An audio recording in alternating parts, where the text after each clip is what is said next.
Première épître aux Corinthiens, chapitre 15. Premier paragraphe, versets 1 à 19.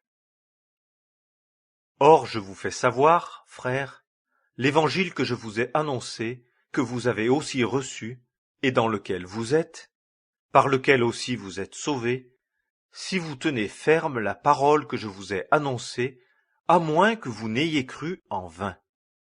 Car je vous ai communiqué avant toute chose ce que j'ai aussi reçu, que Christ est mort pour nos péchés selon les Écritures, et qu'il a été enseveli, et qu'il a été ressuscité le troisième jour selon les Écritures, et qu'il a été vu de Céphas, puis des 12.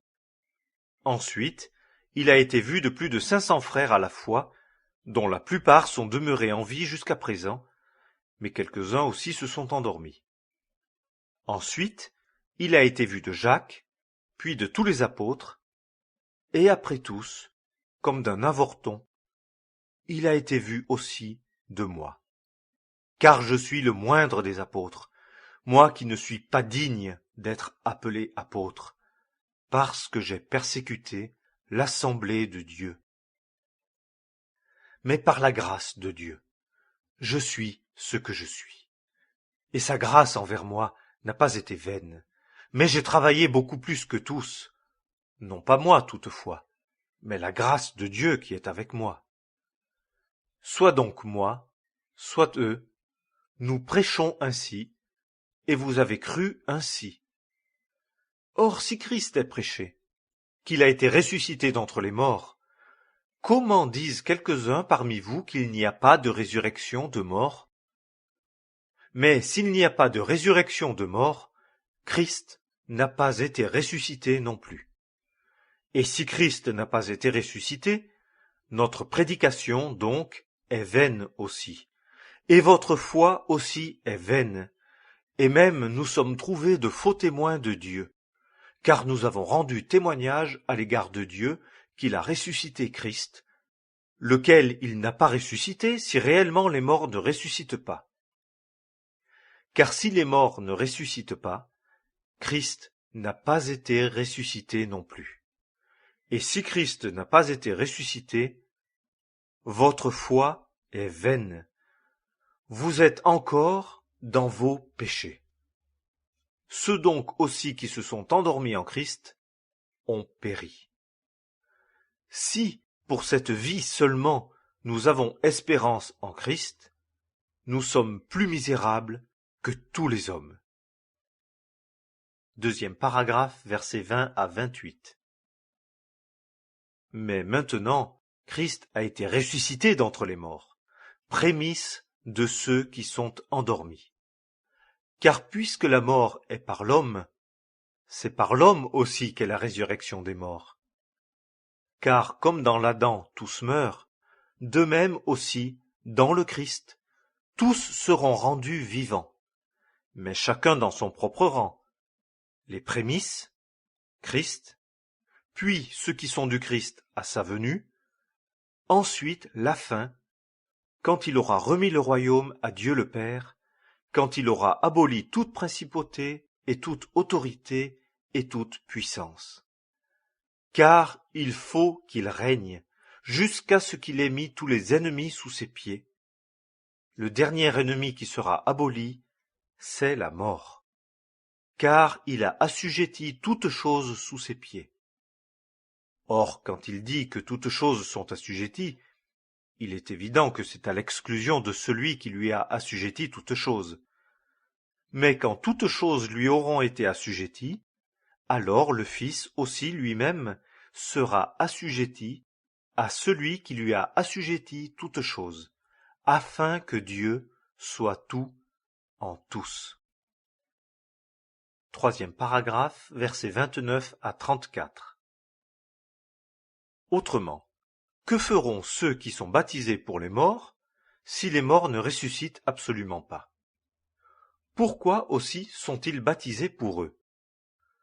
Pourquoi aussi nous bravons-nous le péril à toute heure? Par votre confiance que j'ai dans le Christ Jésus, notre Seigneur, je meurs chaque jour. Si, pour parler à la manière des hommes, J'ai combattu contre les bêtes à Éphèse, quel profit en ai-je si les morts ne ressuscitent pas? Mangeons et buvons, car demain nous mourrons. Ne soyez pas séduits. Les mauvaises compagnies corrompent les bonnes mœurs. Réveillez-vous pour vivre justement, et ne péchez pas, car quelques-uns sont dans l'ignorance de Dieu. Je vous le dis à votre honte. 4e paragraphe, versets 35 à 50.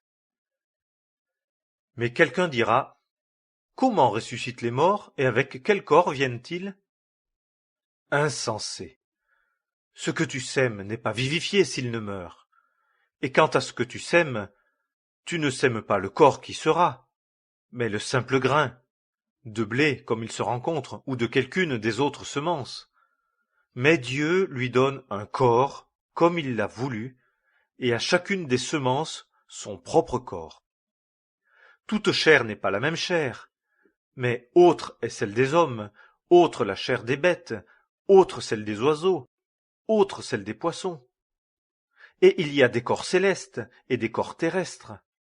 Mais différente est la gloire des célestes, et différente celle des terrestres. Autre la gloire du soleil, et autre la gloire de la lune, et autre la gloire des étoiles, car une étoile diffère d'une autre étoile en gloire. Ainsi aussi est la résurrection des morts. Il est semé en corruption, il ressuscite en incorruptibilité. Il est semé en déshonneur, il ressuscite en gloire. Il est semé en faiblesse, il ressuscite en puissance. Il est semé corps animal, il ressuscite corps spirituel. S'il y a un corps animal, il y en a aussi un spirituel. C'est ainsi aussi qu'il est écrit: le premier homme, Adam, devint une âme vivante. Le dernier Adam, un esprit vivifiant. Mais ce qui est spirituel n'est pas le premier, mais ce qui est animal. Ensuite, ce qui est spirituel. Le premier homme est tiré de la terre, poussière. Le second homme est venu du ciel. Tel qu'est celui qui est poussière, tels aussi sont ceux qui sont poussière. Et tel qu'est le céleste, tels aussi sont les célestes. Et comme nous avons porté l'image de celui qui est poussière, nous porterons aussi l'image du céleste. Or je dis ceci, frères, que la chair et le sang ne peuvent pas hériter du royaume de Dieu, et que la corruption non plus n'hérite pas de l'incorruptibilité. 5e paragraphe, versets 51 à 58. Voici, je vous dis un mystère. Nous ne nous endormirons pas tous, mais nous serons tous changés. En un instant, en un clin d'œil, à la dernière trompette, car la trompette sonnera et les morts seront ressuscités incorruptibles, et nous serons changés. Car il faut que ce corruptible revête l'incorruptibilité et que ce mortel revête l'immortalité. Or, quand ce corruptible aura revêtu l'incorruptibilité, et que ce mortel aura revêtu l'immortalité, alors s'accomplira la parole qui est écrite: la mort a été engloutie en victoire. Où est, ô mort, ton aiguillon? Où est, ô mort, ta victoire? Or, l'aiguillon de la mort, c'est le péché, et la puissance du péché, c'est la loi.